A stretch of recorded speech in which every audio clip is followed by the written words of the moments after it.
missionary in Siberia. This is the topic today of our show, Where God Weeps, a program where we speak about the suffering church around the world. Father Michael Shields has been living and working in far eastern Russia, serving the small Catholic community there for over 20 years. As Father Michael himself says, Russia is a contradiction. You have 40 degrees above and 40 degrees below.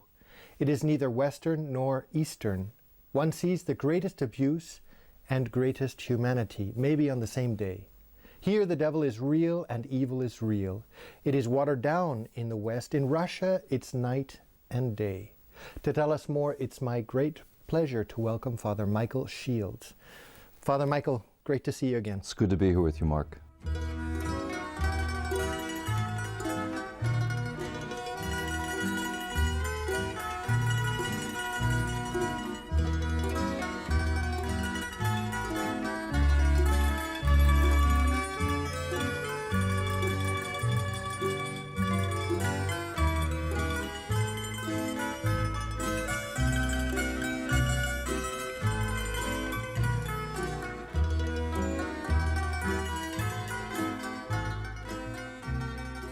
Father, you've been traveling. You're back after a series of travels. Where have you been? 2 months I've been traveling, doing retreats mostly, or days of recollections. Retreats for the laity called Holiness is Our Joy, reclaiming our baptismal right. And for priests, Over the Threshold of Hope, giving priests some encouragement in the priesthood. It's a very difficult time for priests these days, and I think they need hope. I want to come back to the question, to this particular question actually a bit later on. I just wanted to say, when you travel, do you travel like... You know, I tell this story. I come on the airlines because I have this habit. I have the heart of Christ and the rosary beads on my hip, and I come down the middle of the aisle, and immediately I see people in deep conversion, maybe haven't prayed to God for a long time, but I hear them praying, "Oh God, don't let him sit next to me." Because in a secular society, I kind of stand out. No, you don't say. Yes, I do. They must think you're a holy man. Well, I don't know. I don't think they know what I am. So they ask me, "Are you religious?" I said, "Yes." And then they say, "Where do you work?" And I say, take a deep breath. 20 years I've worked in the former prison camps of Stalin in far east Siberia. Long pause. I bet you it's cold there. That's all they know. That's all they know. And then the conversation's over. The earplugs go in, and the chicken's on the plate. If they're lucky, because often if we go into religion, then I love to talk, because usually when I come out of Russia, I haven't spoken English for a number of months, so. Father Michael, you're an American. You've been living over 20 years in Russia. Yeah. Would you say this has given you a unique perspective on your own culture, on North American culture? Well, I think, first of all, I did a lot of traveling. I see a lot of different countries, and I recognize, I tend to search what's happening today in the world. As I look at my own life, I was raised in what sociologists call congruent culture. What would that mean? It was a culture that was stable. Everybody knew what marriage was. Everybody knew what to go to church was, what right and wrong was, the moral principles. And this congruent culture, there was a group think, if you might say, and questions weren't asked. That's both a positive and negative. Yes. Negative is that if you don't ask questions, you don't know why you're doing what you're doing. Right, it just becomes a formality. It just becomes a formality. And in that culture, there is a blessing. Families are more secure, and I think the church is seen as center of the society. What happens in congruent culture, eventually it falls apart. Historically, sociologists say we go into fragmented culture. Fragmented culture is people... Because of the fact that people don't ask the question why. Exactly. And that's where the church has fallen, I think, very short in a generation, not being able to give the people the ability, as 1 Peter says, to give a bit of defense for our hope. They didn't know why they did what they were doing. And so if that's the case, when a culture falls apart, then you don't have the answers of faith. You can't say what it means to believe. You can't dialogue with a culture, with your religious beliefs. And so I think what happens, and this has happened, I think, our time, we're in a fragmented culture time. Fragmented culture where everybody's competing for the truth. And there is no absolute truth, the culture says. Everybody has their own truth, the culture says. Everybody is sincere, and you just compete. So those who have the sound bites and those who can get the laws are the ones that win in a culture, a fragmented culture. So the church is actually on a back foot at the moment. Well, I think church is one more voice, and that's why this day the church has to be authentic in its Catholicism. G.K. Chesterton said, the church does not need to move into the culture, it needs to move the culture. You know, we're not of the world, we're in the world. And I think that's where the authentic church has to stand today, in the marketplace. So what do you do? What do you give to an answer? A young person comes to you and says, I'm spiritual. Mm-hmm.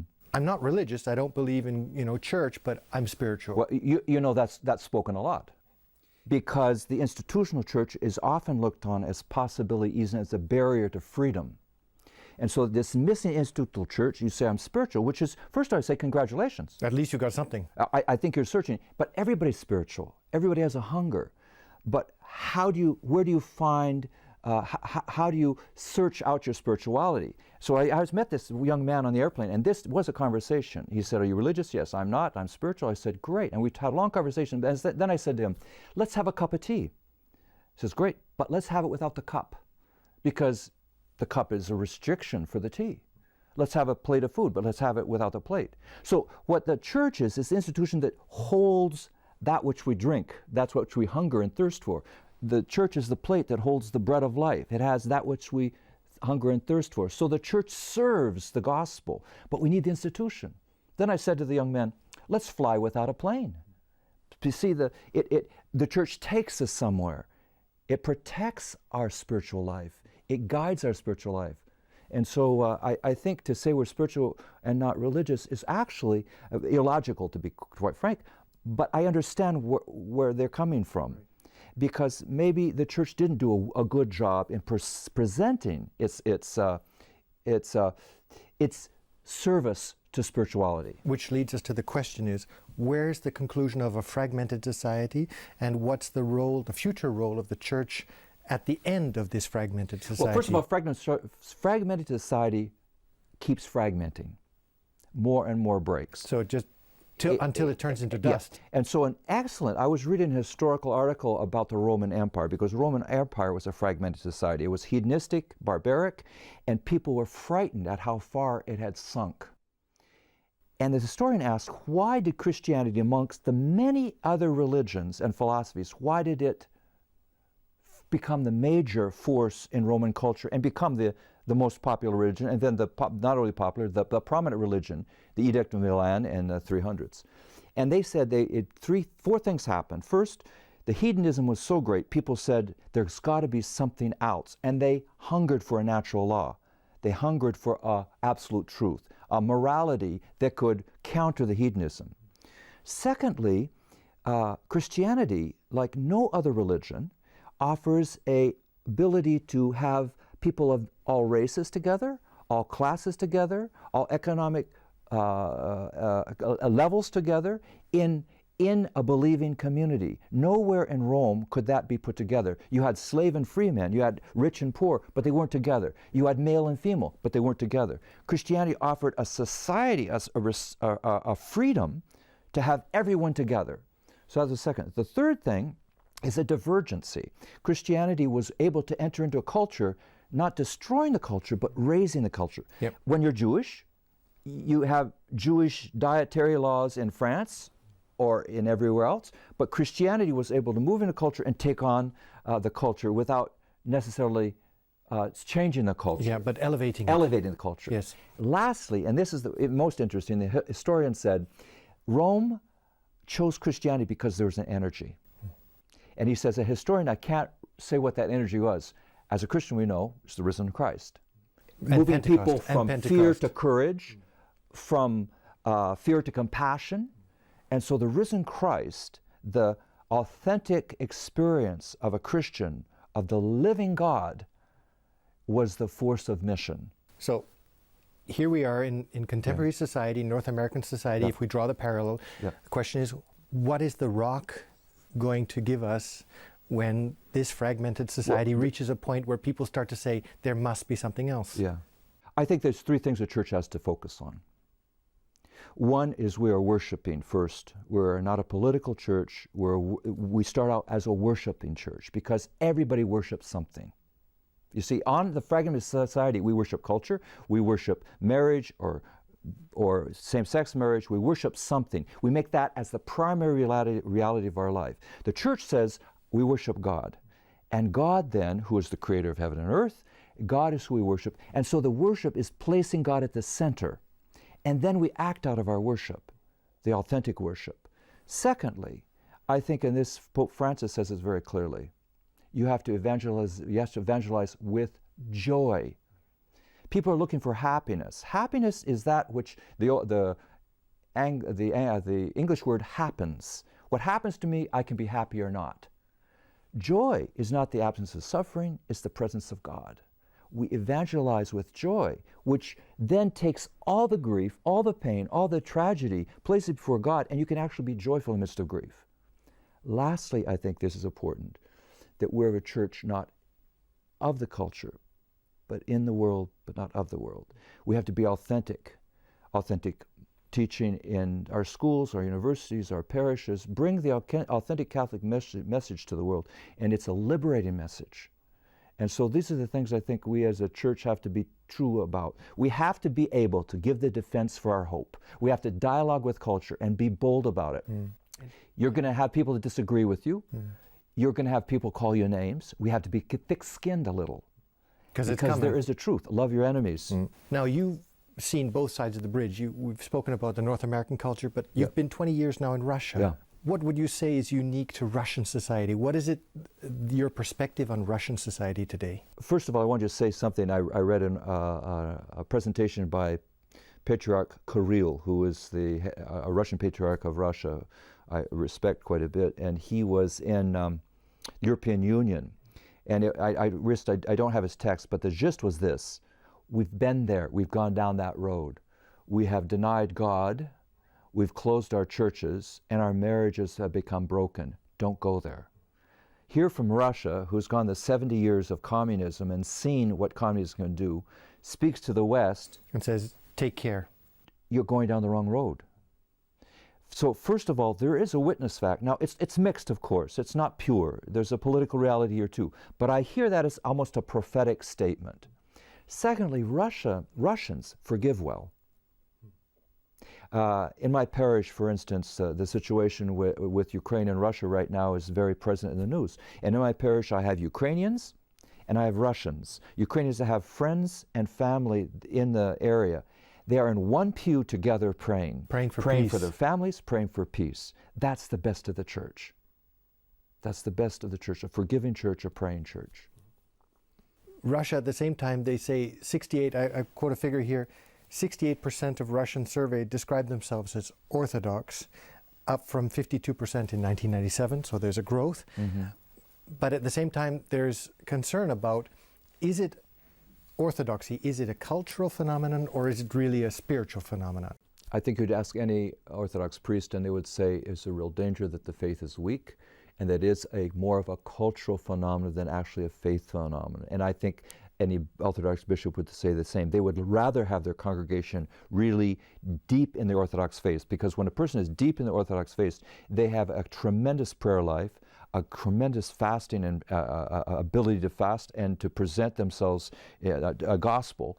So I think we have probably a weakened faith by cultural phenomena rather than a real conversion faith. Would you say it's easier for you to live your consecrated life in Russia or in America? I think I would choose Russia right now. And I think the main reason is that I think, as you said at the beginning, I'm in the prison camps of Stalin. I pray before the Blessed Sacrament. I stand there holding on to the light of Christ. I look around me. It's been dark.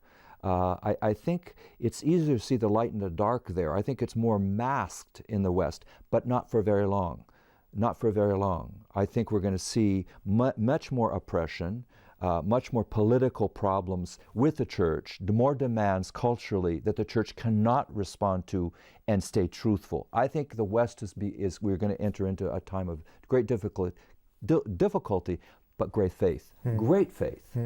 Which brings, the question is, Our Lady in Fatima said that Russia was a jewel in her crown, and that Russia would play a role in the conversion of the West. What is it that Russia is going to teach us? What is it that Russia still has that's going to come back and help Europe and, by implication, North America? First, it's Our Lady's time, and it's her promise. So what we have to do is believe something in her time and her promise will come about. I look at Russia. We have the same amount of parishes and priests and religious as we did in 1917. In 20-some years, the church has been rebuilt. The Orthodox Church has rebuilt its monasteries, its parishes. And I think what we see is a faith being reborn. And we don't have the fragmented culture as much as in the West.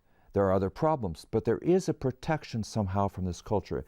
Again, it's a mixed message, but I think there's hope in Russia because of that. You've been working for 20 years now in Russia. We hear a lot in the news about Russia and the deteriorating political situation. Yeah. Would you say that's the biggest threat that we have at the moment, the political deterioration between Russia and the West, or is there something deeper going on that is actually a graver problem confronting Russia today? I think Russia, I think the political threat is real. I think there is a chilling with the West, which is not going to serve anyone well. But I think it's always a spiritual problem. Evangelization is the problem of Russia, as everywhere. If the Russian Orthodox Church should be evangelizing their people deeply with the gospel, that's the call. And until that really happens well, Russia will not be fully renewed. Is there a way of, is the problem Putin, or is the problem, have there been missteps taken on the side of the West that have also provoked this situation where we find ourselves in today? Well, I don't know the full political reasons. All I know is we came out of 70 years of communism, and there's got to be some kind of penance. There's got to be some kind of asking forgiveness. There's repentance, and I haven't fully heard that enough in my mind in Russia to really come into restoration. Anytime that kind of a tragedy happens in a country, there's got to be a repairing through repentance. There's got to be repairing through some kind of recognition of sin and violence done to a people. And I think we maybe see that in the next generation, a little more distance from this present generation. So I think that's the key. You're working a lot in pro-life. It's at the moment, I think you have been working up to a great part of your work has been with the Gulag survivors, but now your work is changing. It's focused now more and more on the question of pro-life. Is this where you see one of the big pillars of, let's say, the evils of Russian society today? I have worked both all the time, but pro-life is really issue. I would say, I would even put it this way. Let's start working with families now. I worked with women who chose not to have abortions, and we support them. But more and more after this recent Senate, I think the real key is family, strengthening family life. And Russia's family life is in a disaster. What's the 80% divorce rate. Alcoholism, abuse, kids left out on the streets because of the alcoholic parents.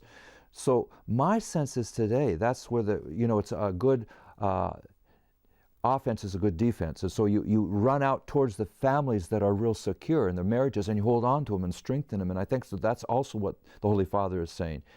Good families, let's make them better. Let's make them light for the nations. Let's make the husband and wives, let's honor their married vows and bring them up before the world and say, look, there are good families and good husbands and good wives. That's the vocation that we should be raising up before the world. And the church has that, by the way.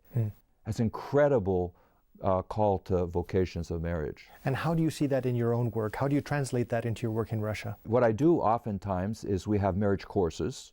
We have times when the married couple comes out from their family, and in fact we have a night of romance. We have a dinner table, lights are low, the husband and wife's there, we serve them a nice dinner, and then a talk from another married couple. And we do this 7 or 8 times, and all they do is talk to each other. So they have a time to deepen their married life.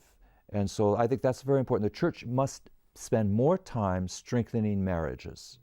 Your greatest needs, where would you say, what are your greatest needs at this moment in your work? I think we're a praying church. I don't think any of us, if we look at prayer as kind of a second or third or fourth reality, I think asking for mercy for the world right now that's in terrible violence. I think the Chapel of Mercy, I was just with a community, and I was doing a retreat on the Chapel of Mercy, says, don't think your prayers, which you're asking for mercy for yourself and mercy for the world, is superficial. That's the first thing we should be doing. We should be on our knees, every one of us, asking mercy for this world that is terribly violent, divided and by hatred, and mercy, Christ's mercy, is the salvation for this world. So pray the Chapel of Mercy. Pray for mercy for yourself and your family and for this world. And from that, you'll know what to act. You'll know how to act. You'll know where to go. You'll know what the service is to be. First and foremost is the mercy that we have to beg for this world that's so broken. When you give your priests retreat, is that the message that you also bring to them? I tell the priests, you are chosen by God. You are weak instruments chosen by God. And Jesus Christ's priesthood, you share in his priesthood. And therefore, you have a strength in him. He was a sacrificial priest, and he also intercedes for his people. That's our main call. Priests are supposed to be sacrificial in our life, and we should be interceding for our people. And when the priests come back to God, the original priesthood, not managers, chaplains, fine, but ultimately the priesthood is standing in a sacrificial nature before the world, offering with the high priest their own life in sacrifice, interceding and offering prayer for the people that they serve. I think that's the strength of the priesthood. That is, no other religion has that. No other Protestant domination has that. It's the Catholic priest. We're held to a very high standard because it's a very high call. You're going back to Russia. Yeah. What can we do for you? What do we say? How do we help you? Mark, I think that the best, again, is what I'd say in my life right now as I travel. First of all, I love to talk to the Catholic communities everywhere. You know, there's a lot of good people doing a lot of good things. And there's cells of goodness. And oftentimes we don't see that. We're in our own world. I would say, do the best you can where you are. Be the church, authentic church, where you are. We're going to be trying to do that in Magadan, and that's the unity that we're going to feel with one another. That when you're praying, we'll be praying. So people, I think that I say, what can you do for us? Be an authentic Catholic right where you are with your family, and that's going to help us in Russia. And we're going to be authentic Catholics where we are, and that's going to help you in Peoria, Illinois. Father Michael, thanks for being with us today on our program. Thank you so much. Thank you, ladies and gentlemen, for having been with us today in our program, Where God Weeps. You heard Father Michael. We encourage you to pray for his work in Magadan and for the institution of the family at home. We look forward to seeing you next week. Take care.